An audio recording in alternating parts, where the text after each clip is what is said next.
Bueno, ¿ya está listo mi querido Guillermo Torres?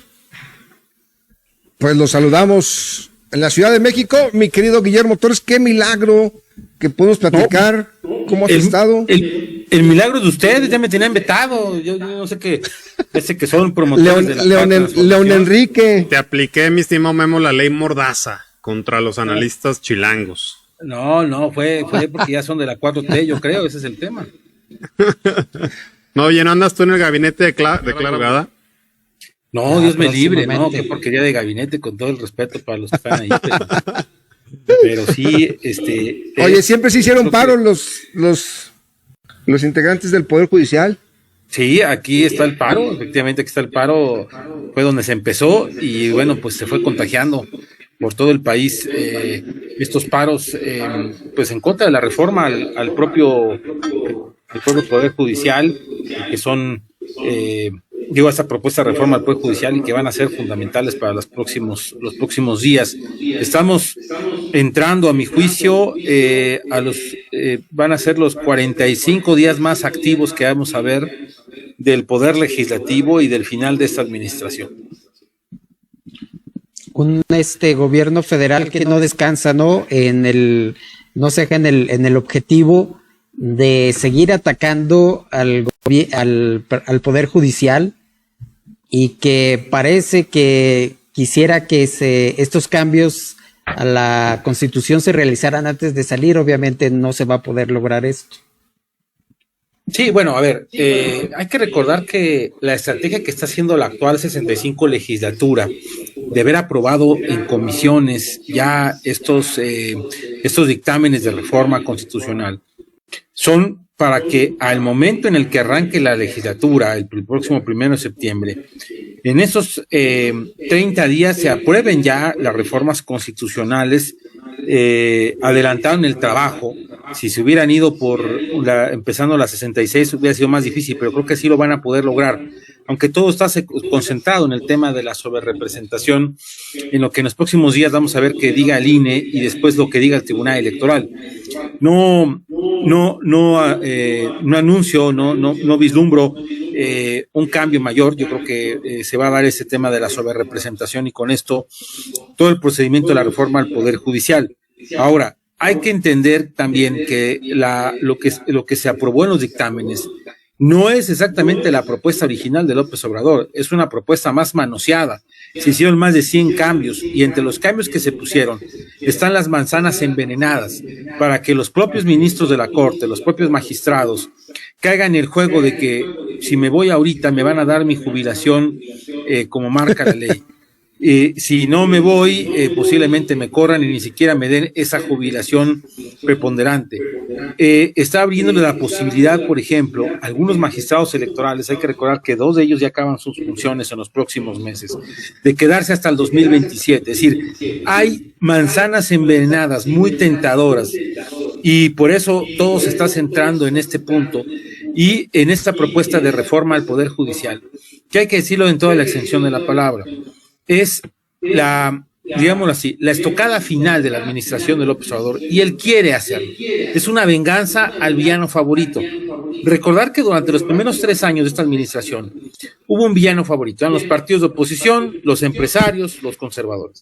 Se acabó la narrativa, los hiciste añicos, ahora tenés que encontrar a un nuevo enemigo que aparte te estaba poniendo el pie en varias cosas, y ese era el Poder Judicial, y esa era la Suprema Corte de Justicia, y se arremete cuando llega una presidenta en la Corte que no era tapete, como el caso de Arturo Saldívar, sino el caso Norma Piña, que llegó a hacerle un contrapeso importante al propio López Obrador. Entonces, la narrativa del villano favorito aumentó y por eso él quiere darle estocada para decir, antes de que yo me termine, acabamos con este gobierno corrupto que seguía siendo solapado por parte del Poder Judicial. Entonces, es parte de estos mensajes que son mensajes políticos. Y lo que siempre he dicho en el fondo van por el dinero. No les interesa tanto los procesos judiciales, no les interesa tanto los protocolos. Lo que les interesa en toda la escala de valores es el dinero que van a utilizar para poder pagar los programas sociales que ahora vienen, para pasar a pagar a las mujeres a partir de los 60 años de edad, para las becas Benito Juárez, para jóvenes construyendo el futuro que ahora van en la Constitución y que así lo anunció la propia Claudia Sheinbaum.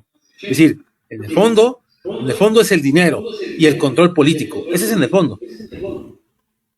Guillermo, yo no veo un contrapeso importante. Bueno, antes de la elección parecía que sí había más solidaridad entre la sociedad, los partidos políticos, el INE, pero después de la elección parece que esto dijo cada quien se agarra de lo que pueda, ¿no? Parece que en todo tiene la razón el gobierno federal en los cambios que se están haciendo en esta reforma al Poder Judicial. Vemos que no hay quien se solidarice con ellos, ni los partidos políticos, mucho menos el INE, porque a ellos les dan un periodo de gracia de 2 años más si hacen bien su chamba de aquí al fin de semana. Vemos que toda la problemática que se ha venido presentando desde el 2 de junio para acá son hechos aislados, trabajo de equipo aislado, porque ni siquiera los partidos políticos están presentes en ningún ámbito. Bueno, yo creo que después del resultado del proceso electoral se desmoralizó más la oposición partidista y mucha ciudadanía, ha considerado algunos, los más extremistas, que hubo un gran fraude electoral, que los números son falsos. Hay otros que dicen, bueno, pues ya hay que dar la vuelta a la página, y hay otros que se han envueltos en el miedo, están envueltos en el miedo. Y en estas dinámicas del asunto, pareciera que efectivamente la sociedad ha abandonado, digámoslo así, este tema, pero déjenme decirles que ha habido un cabildeo intenso, no mediático, por parte de distintos actores, e incluso es de llamar la atención que el Consejo Coordinador Empresarial, más en esta presidencia de Francisco Cervantes, que ha sido una presidencia al servicio del gobierno federal, al servicio de López Obrador, fue obligado a esta CC, principalmente por el Consejo Mexicano de Hombres de Negocios, fueron obligados a tener que dar una posición en contra del tema de la sobrerepresentación. La semana pasada también vimos que la Iglesia, la Conferencia del Episcopado, también emitió un mensaje duro al respecto. Y se sabe que distintos organismos empresariales y algunas empresas de gran nivel han estado pidiendo las reuniones con los magistrados del Tribunal Electoral y con los consejeros del INE, solamente que no lo hacen público. Ha sido un cabildeo más discreto. La Marea Rosa, que sí está en un proceso, yo diría, de extinción, porque creo que cometieron un error, por lo menos los del Frente Cívico Nacional, es rápidamente decir queremos ser partido político, es decir, combatir a lo que estamos combatiendo, y eso pues no genera las mayores simpatías.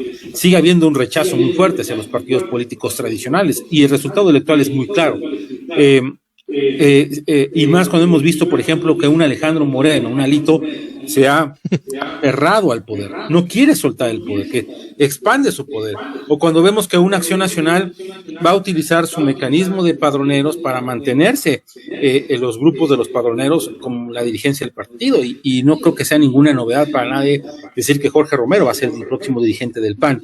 El PRD ya murió, y el Movimiento Ciudadano está en un proceso de alineación, pero si ustedes lo vieron el pasado fin de semana, en las visitas, en esta gira del agradecimiento de Sheinbaum con López Obrador, Nuevo León, bueno, Samuel García y Enrique Alfaro, perdón, pero hicieron competencia a hacer quién era más tapete. Es decir, sí estamos viendo, efectivamente coincido, que la oposición partidista está fracasando, pero hay otros actores que están pidiendo. Y ojo, no es tanto por un tema de la democracia. El miedo de algunos sectores empresariales, el miedo que existen de algunos es el tema de la impartición de justicia del Estado de Derecho.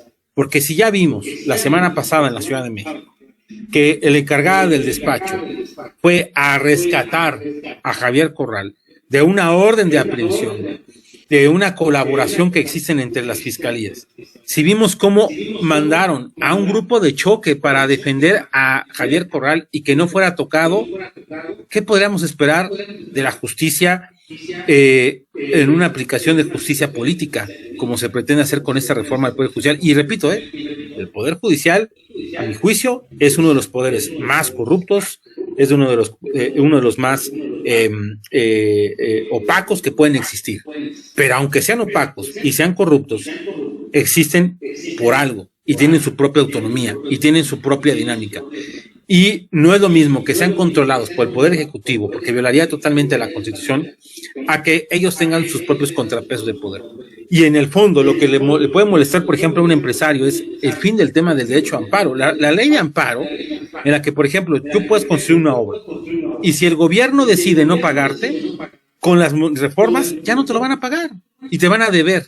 Si de por sí les deben, aunque legalmente peleen y se amparen, ese es un ejemplo, pero podríamos ver otro tipo de ejemplos. Yo nada más recuerdo, así como vimos el caso de este fiscal, de este encargado de despacho, el señor Ulises Lara, podemos encontrar también el caso de otras gentes, como es o ha sido el caso de el juez Delgadillo Padierna. Este juez, sobrino de Dolores Padierna y de René Bejarano, que llevaron a prisión a Rosario Robles. Por cosas menores nos han llevado, por cosas mayores nos han llevado a muchos. ¿Por qué? Porque esto es el juego político. Y entonces por eso vemos estos enfrentamientos, estas propias dinámicas. Y no es que se quiera un gran poder judicial ahora, lo que se quiere es tener el control de las cosas. Repito, tendríamos que modificar todos los sistemas y todo el sistema jurídico en nuestro país. La impunidad es de más del 90% en México, pero creo que los mecanismos como se quieren hacer no son los correctos. Foros y paros no servirán de nada entonces, o sea, Yo creo que primero es algo inédito, es algo que no hemos visto que en otros países pasa. Recordemos el caso argentino. En Argentina se han ido a paro todo el mundo, no solamente el Poder Judicial, sino toda la burocracia ha ido a paro. En Chile llegó a pasar lo mismo, es decir, en otros países ha pasado lo mismo, y sí llega a mover. A ver, si no les afectara, no le dedicaría esas palabras López Obrador de decirles paren. No tendría que salir Claudia Sheinbaum en su conferencia a tratar de aclarar el tema de la sobrerepresentación. Es decir, sí les está doliendo el tema de que salgan a manifestarse, porque aparte ingenuamente pensó el gobierno federal que teniendo a los líderes de los sindicatos iban a tener todo controlado. Y no fue así. Llevaron a los líderes de los sindicatos, de los trabajadores del Poder Judicial a los foros del diálogo, aplaudieron y todo, pero ¿qué creen? Las bases son las que dijeron, me están acabando mi posibilidad de mi carrera en el Poder Judicial. ¿Qué es lo que daba el Poder Judicial? No lo da ni el Legislativo ni el Ejecutivo. Lo que daba el Poder Judicial, lo que da el Poder Judicial es una carrera, que tú puedas meterte ahí y ir ascendiendo poco a poco. Como en el INE, ¿no? Y eso creo que es lo que estaban apostando. Y por eso creo que a lo mejor uno puede pensar, dices, los paros no van a servir. Yo creo que van a servir de algo, por lo menos de sensibilizar a ciertos actores y ciertas cosas. Y que el juego cambie. Posiblemente veamos, van a tratar de parar algunas de estas cosas, pues dándoles alguna zanahoria atractiva para caer. Posiblemente puedan hacer alguna otra modificación a los dictámenes. Y aquí también hay algo que no se ha comentado. El órgano legislativo que va a ser clave en todo esto va a ser el Senado. Porque si diputados tienen sobrerepresentación, senadores, se va a quedar a 2 senadores de la sobrerepresentación. Los ojos van a estar ahí. Y ahí pueden pasar cosas interesantes en el Senado. O por lo menos podrían llegar a pasar cosas interesantes. Memo, ¿entrará en crisis el gobierno de Claudia Sheinbaum? O sea, ¿iniciará en medio de una crisis política? ¿Lo consideras así o no será para tanto? Yo creo que no es para tanto porque llega siempre con el bono de quien entra al poder. Siempre quien llega al poder recibe, digamos, un bono. Beneficio de la duda. De población. ¿Mande? Sí, el bono democrático, ¿no? El bono democrático llega con algo. Ahora, si el tema sigue de polarización y confrontación, pues sin duda habrá actores que no les guste. Pero también tienen los números, ojo, supongamos en el escenario que no se les vaya a dar el tema de la sobrerepresentación. Tendrán 329 diputados, así, tendrán muy poquitos para llegar a la mayoría calificada, así no, tampoco es que sea algo que cambie mucho. Ahora, yo creo que ella ha sido muy clara, va a mantener la continuidad, ella quiere la continuidad del gobierno López Obrador, le conviene a ella, y puede empezar una crisis controlable, puede ser que sea controlable, porque aparte hay que decirlo textualmente, lo vimos en los resultados de la elección, a la gente le vale un pepino lo que pase en materia política, mientras no les afecte. Pregúntenle a los vecinos de Chalco que llevan 18 días en aguas ahí turbias, que por cierto, una de esas colonias fue de las colonias que más votos sacó Morena. sea, ganó con el 98% en una de esas colonias. O sea, el concepto de la república para el ciudadano promedio le vale 3 pepinos, ¿no? Así es, porque que aparte se caiga. no le interesa. No le interesa. Pero y mientras reciba su dinero. Oye, lo que estamos viendo es que realmente no teníamos una constitución tan firme que separara los poderes, porque estamos viendo que ahorita el poder de los poderes sigue siendo el ejecutivo y está por encima del legislativo, que no se ha dado cuenta que es un poder, y el que medio reacciona es el poder judicial, pero aisladamente, o sea, no tiene quien lo cobije realmente en la presencia, por lo menos del día de ayer y los días que vengan. Yo vería algo importante si la sociedad o algún partido político los cobija, están ahí con ellos, pero parece que van a trabajar solos, van a luchar solos, y va a seguir el paso que va a dar Morena y el partido en el poder, de hacerse cargo de los dos poderes bajo su mando, ¿no? Sí, a ver, yo creo que sí es, digo, posiblemente se vayan a dar algunos apoyos, y a lo mejor ni les convienen ese tipo de apoyos, es una realidad, pero a ver, yo creo que hay que partir de un principio. La autonomía del Poder Judicial en México realmente tiene poco. Empezó en el 95-96 con la reforma de Zedillo. El Poder Legislativo Autónomo empezó precisamente en esa legislatura, la 57 legislatura, por allá de 1997, cuando el PRI perdió la mayoría absoluta. Es decir, la partidocracia, la llegada de la partidocracia, la autonomía del Poder Judicial en México, pues tiene realmente poco.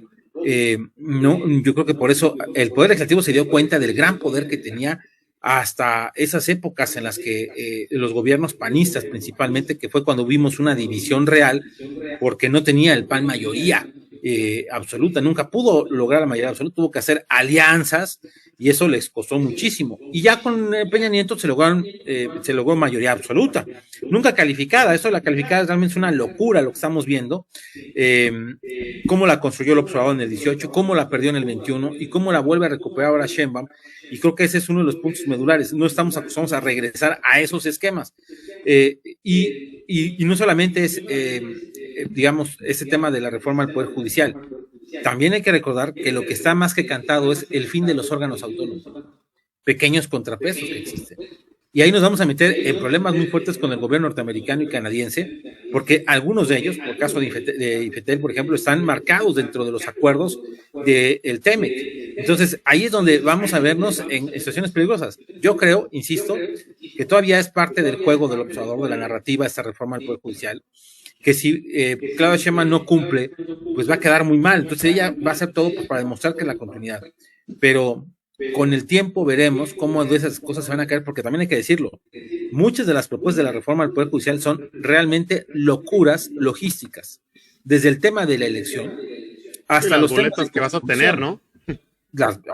Y las tómbolas, y aparte los comités creados para determinar, bueno, un abogado que junte 4 firmas de sus vecinos va a poder ser candidato a ser juez. Yo ya los tengo, Memo, Yo ya los tengo, mis 4 gallos que me van a respaldar. Necesitas pues una... Y hasta la libré con el promedio, La libré. Eso. Ahorita vamos a ver qué después de la Suprema Corte. ¿Qué pendiente inmediato tiene Claudia al llegar al poder, mi querido Guillermo? El presidente Andrés Manuel López Obrador, lo primero que sabemos iba a hacer era pues quitar el aeropuerto en Texcoco y ver algunas cuestiones de manera inmediata. ¿Qué tiene planeado Claudia para entrar como entró Andrés Manuel López Obrador? Aparte de lo que mencionamos, ¿verdad? Quitar los organismos autónomos, este tipo de cosas que no son de ella, es cuestión de Andrés Manuel. Hay 3 cosas que están cantadas, aparte de las que acabamos de mencionar. Primero, la Guardia Nacional, dependiente de la Sedena, ya en la Constitución, no en un transitorio, como hoy en día pasan los hechos. Entonces, el tema de la Guardia Nacional. Segundo, los programas sociales, ya en la Constitución, becas Benito Juárez, mujeres a partir de los 60 años de edad, el apoyo de adultos mayores de mujeres a partir de los 60 y jóvenes con visión del futuro en la Constitución, el cual hace una contradicción al artículo 123, pero quitémosle ese punto. Y el tercero, reforma electoral para prohibir la reelección. Eso también ya está cantado. ya no reelecciona diputados federales, locales, senadores, presidentes municipales. Eso es con lo que va a arrancar Sheinbaum. Más aparte, hay que decirlo, lo que ha hecho en los acuerdos de las reuniones con los gobernadores, que es los programas regionales y de infraestructura regional que que está tratando de hacer y de implementar, digamos, de largo alcance.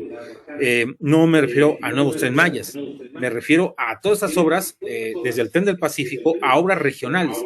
Las reuniones que ha tenido Sheinbaum con cada gobernador, algunos electos y otros ya en funciones, preséntame un proyecto de gran envergadura y aquí desde el gobierno federal te vamos a apoyar. Y eso lo ha ido ratificando en cada una de las reuniones. Entonces, algunos le están apostando a presas, otros a megacarreteras, otros le están apostando a invertir el tren transísmico, meterle más dinero, es lo que aprobó Oaxaca. Entonces, es lo que vamos a empezar a ver. Pero sí hay un paquete de acciones muy claras que va a hacer Claudia Sheinbaum, un poco para mostrar, como siempre pasa con todo un gobierno, cuál va a ser la línea. Pero aquí es una línea de continuidad muy clara y yo creo que lo que quiere cantar a los cuatro vientos son los programas sociales. Bueno, pues, mi querido Guillermo, muchas gracias. No te pierdas, mi querido Guillermo. No, pues ustedes ya estaba vetado, ya me di cuenta que ya se acabó el veto. No, se me hace que ya arreglaste tu computadora, Guillermo, porque era la que de repente te escuchabas y luego no. Eran sus micrófonos, pero ya no voy a provocar más polémica con ustedes. Bueno. Abrazo, mi querido Guillermo Torres. Que estén muy bien, cuídense mucho, hasta luego. Cuídate. Hasta luego. Vamos a una pausa comercial, regresamos, hora 13.